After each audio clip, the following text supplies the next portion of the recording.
नमस्कार दोस्तों। आज की हमारी कहानी का शीर्षक है ईमानदार मछुआरा। कुंदन एक बहुत ही गरीब घर से है। वह अपने गांव में मौजूद नदी से मछली पकड़कर उनको बेचकर उनसे कमाए पैसों से अपने परिवार का पेट पालता है। एक दिन कुंदन की माँ उससे बोली, तुम्हारे पिताजी की तबीयत बहुत ख़राब है। वैद्य जी ने अच्छा खान पान और समय पर दवाइयाँ लेने को कहा है। कुंदन बोला, हाँ माँ, मैं जानता हूँ, लेकिन मैं मजबूर हूँ। मेरे पास इतने पैसे भी नहीं कि मैं पिताजी का अच्छे से इलाज करवा सकूँ। माँ बोली, लेकिन कुंदन, कुछ ना कुछ तो करना ही होगा, वरना तुम्हारे पिताजी कैसे ठीक होंगे। कुंदन ने कहा, हाँ माँ, आप परेशान मत हो, मैं जाता हूँ नदी किनारे। आज कोई ना कोई तो मछली मेरे जाल में फंस ही जाएगी, जिसे बेचकर मैं पिताजी की दवाई लाने की कोशिश करूँगा। माँ ने कहा, ठीक है बेटा, जाओ, मगर रात होने से पहले लौट आना। अरे रुको कुंदन, तुम ये खाने का डिब्बा रखना तो भूल ही गए। इसे अपने साथ लेते जाओ, पता नहीं तुम्हें वहाँ कितना समय लगे। कुंदन ने कहा, ठीक है माँ, लेकिन मैं जल्दी वापस आने की कोशिश करूँगा। कुंदन अपने पिता की तबीयत को लेकर बहुत चिंतित रहता है और इसी चिंता में वह नदी की तरफ जा ही रहा होता है कि उसे एक साधु बाबा मिलते हैं। कुंदन साधु बाबा को प्रणाम करता है। प्रणाम साधु बाबा। साधु बाबा आशीर्वाद में तथास्तु कहते हैं। कुंदन ने कहा, बाबा, मैंने आपको यहाँ पहले कभी नहीं देखा। क्या मैं जान सकता हूँ कि आप इस जगह पर अकेले क्या कर रहे हैं। साधु ने कहा, पुत्र, मैं यहाँ नया हूँ, यहाँ मैं किसी को नहीं जानता। चलते चलते मैं काफ़ी थक गया हूँ और मुझे बहुत ज़ोरों की भूख भी लगी है, इसलिए मैं यहाँ थक कर बैठ गया हूँ। कुंदन बोला, साधु बाबा, क्या मैं आपकी कुछ मदद कर सकता हूँ। साधु ने कहा, हाँ पुत्र, अगर तुम्हारे बस में हो तो मेरी थोड़ी सी मदद कर दो। कुंदन ने पूछा, बताइए साधु बाबा, मैं आपके लिए क्या कर सकता हूँ। साधु ने कहा, पुत्र, अगर तुम्हारे पास कुछ खाने का हो तो मुझे दे दो, मुझे बहुत भूख लगी है। कुंदन ने कहा, खाने को? हाँ, याद आया, मेरे पास खाना है। घर से निकलते समय माँ ने मुझे खाने का डिब्बा दिया था। यह लीजिए साधु बाबा, आप इसे खा लीजिए। कुंदन अपनी भूख की परवाह न करके अपना सारा खाना भूखे साधु बाबा को दे देता है। साधु बाबा कहते हैं, पुत्र, तुम्हारा बहुत बहुत धन्यवाद कि तुमने मेरी भूख मिटाई। तुम नहीं जानते कि मैं कितना भूखा था। तुमने मुझे अपना सारा खाना खिला दिया, मगर अब तुम क्या खाओगे। कुंदन ने कहा, कोई बात नहीं बाबा, मेरा खाना खाने से आपका पेट भर गया, मेरे लिए इतना ही काफ़ी है। जब मैं घर जाऊंगा तब खा लूँगा, और यह तो मेरा फ़र्ज़ था। अगर आपकी जगह कोई और भी होता तो भी मैं यही करता। साधु बाबा ने कहा, तुम्हारी अच्छाई को देखते हुए वैसे तो मुझे तुम्हें कुछ देना चाहिए, लेकिन मेरे पास तुम्हें देने के लिए कुछ नहीं है, इसलिए मैं तुम्हें आशीर्वाद देता हूँ कि आने वाले समय में तुम बहुत धनवान हो जाओगे। कुंदन कहता है, धन्यवाद साधु बाबा, अब मैं चलता हूँ। कुंदन साधु बाबा का आशीर्वाद लेकर वहाँ से चला जाता है और फिर उस नदी के किनारे मछलियों के इंतज़ार में बैठ जाता है और खुद से कहता है, मुझे यहाँ बैठे कितनी देर हो गई है, लेकिन अभी तक एक भी मछली मेरे हाथ नहीं लगी। अब मैं क्या करूँ। अब तो शाम होने वाली है और मुझे बहुत भूख भी लग रही है। अगर मेरे पास खाना होता तो मैं कुछ देर और इन मछलियों का इंतज़ार कर लेता, लेकिन मुझे कुछ ना कुछ करके इन मछलियों को तो पकड़ना ही होगा, वरना मैं पिताजी के लिए दवाई कैसे लेकर जाऊंगा।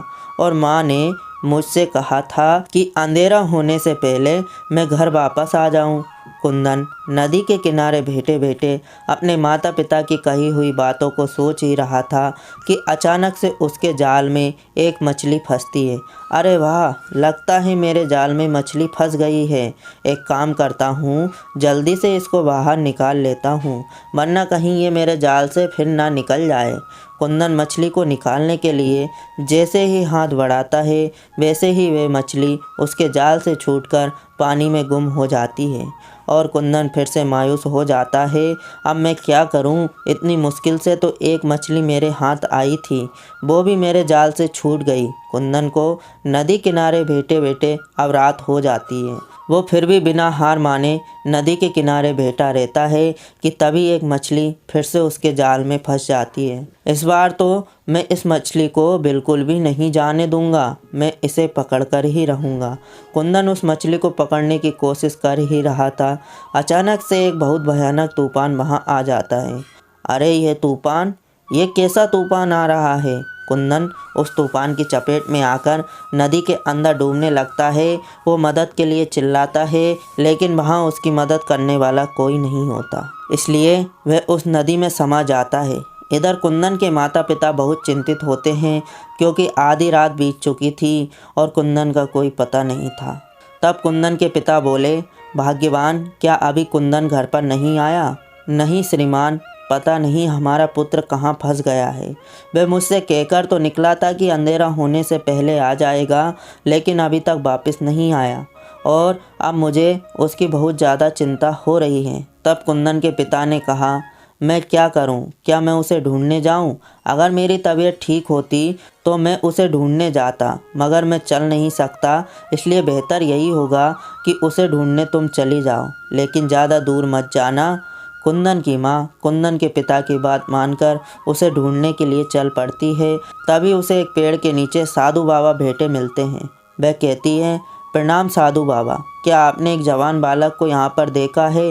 साधु बाबा ने कहा, नहीं पुत्री, यहाँ से तो मैंने किसी को जाते हुए नहीं देखा। तुम किसकी बात कर रही हो? कुंदन की माँ कहती है, असल में साधु बाबा, मेरा बेटा एक मछुआरा है और सुबह वह मछली पकड़ने के लिए निकला था, लेकिन अब तक घर नहीं पहुँचा। पता नहीं मेरा बेटा किस हाल में होगा। साधु बाबा कहते हैं, अच्छा, तो तुम्हारा बेटा एक मछुआरा है, क्या तुम्हारे पास उसकी कोई निशानी है, उसकी कोई चीज़ है?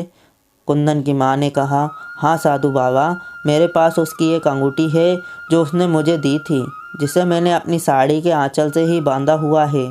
साधु बाबा ने कहा, ठीक है पुत्री, लाओ मुझे वह अंगूठी दो। यह लीजिए साधु बाबा, वह अंगूठी।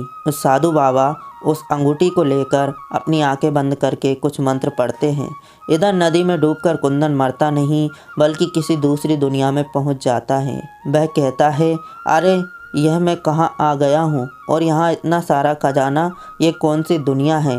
अब मैं कैसे अपनी दुनिया में वापस जाऊँगा? मुझे तो अपने पिताजी के लिए दवाई भी लेकर जानी थी, अब यहाँ पर मेरी मदद कौन करेगा? कुंदन अभी अपने मन में ये बात सोच ही रहा होता है कि तभी उसे वहाँ पर एक जलपरी नज़र आती है और कहती है, अच्छा, तो तुम ही थे जो मुझे बार बार अपने जाल में फंसाने की कोशिश कर रहे थे, लेकिन तुम मुझे अपने जाल में नहीं फंसा पाए और उल्टा मेरे जाल में खुद ही फंस गए और मेरी इस दुनिया में आ गए। तब कुंदन कहता है, तुम कौन हो और यहाँ क्या कर रही हो? मैं जल परी हूँ और यह मेरी दुनिया है। मैंने तुम्हें अपनी इस दुनिया में कैद कर लिया है और अब तुम मेरी इजाज़त के बिना यहाँ से आज़ाद नहीं हो सकते। कुंदन कहता है, नहीं नहीं, मैं यहाँ नहीं रह सकता, मुझे मेरे परिवार के पास जाना है। मेरे माता पिता मेरा इंतज़ार कर रहे होंगे, उन्हें मेरी ज़रूरत है। तब जलपरी कहती है, तुम चाहे कितने भी बहाने बना लो, अब तुम यहाँ से नहीं जा सकते। तुम अब मेरी कैद में रहोगे हमेशा हमेशा के लिए। कुंदन कहता है, नहीं, तुम ऐसा नहीं कर सकती। जलपरी कहती है, मैं ऐसा कर सकती हूँ और मैं ऐसा ही करूँगी। जब तुम नदी किनारे बैठकर अपने मन में बातें कर रहे थे, तभी मैंने सोच लिया था कि मैं तुम्हें अपनी दुनिया में लेकर जाऊँगी। तब कुंदन कहता है, पर मैंने तो तुमसे नहीं कहा था कि तुम मुझे अपनी दुनिया में लेकर चलो, फिर तुमने मुझे अपनी दुनिया में क्यों ज़बरदस्ती शामिल किया? जलपरी कहती है, मेरी मर्जी, मैं चाहे जो करूं। देखो, तुम तो गरीब भी हो और यहाँ पर बहुत सारा खजाना है, तुम्हें इस खजाने की ज़रूरत भी तो थी। कुंदन कहता है, पर मैं इन सब खजाने का यहाँ पर क्या करूँगा? जलपरी कहती है, बात तो सही है, लेकिन फिर भी ये सारा खजाना तुम्हारा है। जलपरी कुंदन का मजाक उड़ाते हुए वहाँ से गायब हो जाती है और कुंदन वहीं बैठकर अपने माता पिता की याद में रोने लगता है। दूसरी तरफ साधु बाबा अंगूठी के द्वारा एक दृश्य देखते हैं, जिसमें उन्हें कुंदन पानी के अंदर दूसरी दुनिया में नज़र आता है। वह कहते हैं, तुम्हारा पुत्र पानी की दूसरी दुनिया में है, वह जलपरी की दुनिया में चला गया है। तब कुंदन की माँ कहती है, लेकिन साधु बाबा, मैं अपने बेटे को उस दुनिया से कैसे निकालूंगी? साधु कहते हैं, तुम चिंतित मत हो पुत्री, मैं तुम्हारे पुत्र को वहाँ से निकालूंगा। यह अंगूठी तुम मुझे दो। साधु बाबा इतना कहकर अंगूठी लेकर गायब हो जाते हैं। कुंदन की माँ कहती है, अरे ये साधु बाबा कहाँ गए? लगता है ज़रूर मेरे पुत्र को बचाने गए होंगे। इधर कुंदन बेटा रो ही रहा था कि उसे एक चीखती चिल्लाती आवाज़ सुनाई देती है। तभी वो अपना रोना छोड़कर दूसरी तरफ नज़र उठाकर देखता है तो एक बड़ी मछली छोटी मछली को खाने जा रही थी। बचाओ बचाओ, कोई मुझे बचाओ, ये बड़ी मछली मुझे खा जाएगी। आज तो मैं तुझे खाकर ही रहूँगी। बहुत दिनों से मैं तेरी तलाश में थी, मगर तू इतनी चालाक थी कि हर बार मेरे चंगुल से आज़ाद हो जाती थी।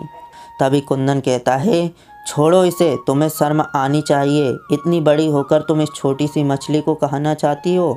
कुंदन यह कहकर अपने पास रखी मछली पकड़ने वाले हथियार से बड़ी मछली को मारता है और छोटी मछली की जान बचा लेता है। तभी वहाँ साधु बाबा प्रकट होते हैं। कुंदन कहता है, प्रणाम साधु बाबा, आप यहाँ? साधु कहते हैं, हाँ पुत्र, मैं तुम्हें यहाँ से आज़ाद कराने आया हूँ। तपस्वी, आपको मेरा प्रणाम। आप यहाँ क्या करने आए हैं? जलपरी कहती है। साधु कहते हैं, मैं इस बालक को तुम्हारी कैद से आज़ाद कराने आया हूँ। जलपरी बोली, पर तपस्वी, आप कुंदन को यहाँ से क्यों आज़ाद कराने आए हैं? साधु कहते हैं, क्योंकि कुंदन एक सच्चा, ईमानदार और लोगों की मदद करने वाला इंसान है, इसलिए मैं इसे यहाँ से आज़ाद कराने आया हूँ। उसके माता पिता को उसकी ज़रूरत है। जलपरी, तुम कुंदन को जल्द से जल्द अपनी इस दुनिया से आज़ाद कर दो। तब जलपरी बोली, आपने बिल्कुल सही कहा तपस्वी बाबा, कुंदन एक बहुत ही अच्छा इंसान है। मैंने ये बात तब समझी जब कुंदन ने बिना किसी लालच के उस छोटी सी मछली की जान बचाई। इसलिए आपके कहने पर मैं इसे अपनी दुनिया से आज़ाद करती हूँ और इस छोटी मछली को बचाने के लिए मैं अपना सारा खजाना कुंदन को इनाम के तौर पर देती हूँ, जिससे कुंदन बहुत अमीर हो जाएगा। जलपरी यह कहकर वहाँ से गायब हो जाती है और कुछ देर बाद देखते ही देखते कुंदन साधु बाबा के साथ अपनी माँ और पिता के पास पहुँच जाता है। कुंदन के माता और पिता उसे सही सलामत देखकर बहुत खुश होते हैं। साधु बाबा, आपका बहुत बहुत धन्यवाद कि आपने मेरे पुत्र की जान बचाई। तभी कुंदन भी कहता है, साधु बाबा, आपने मेरी जान बचाई, आपका ये एहसान मैं ज़िंदगी भर नहीं भूलूँगा। तब साधु कहते हैं, इसमें एहसान की कोई बात नहीं है पुत्र, इंसान जैसा करता है उसके सामने वैसा ही होता है। एक समय में तुमने मेरी मदद की थी, मुझ भूखे को खाना खिलाकर। आज जब तुम मुसीबत में थे तो ईश्वर ने मुझे तुम्हारी मदद के लिए भेज दिया और तुम्हारी मदद करना तो मेरा कर्तव्य भी था। कुंदन की एक अच्छाई के बदले उसकी जान बच गई, साथ ही बहुत सारा खजाना मिलने पर उसकी गरीबी भी दूर हो गई और वह आराम से अपने माता पिता के साथ सुख और चैन की ज़िंदगी बिताने लगा।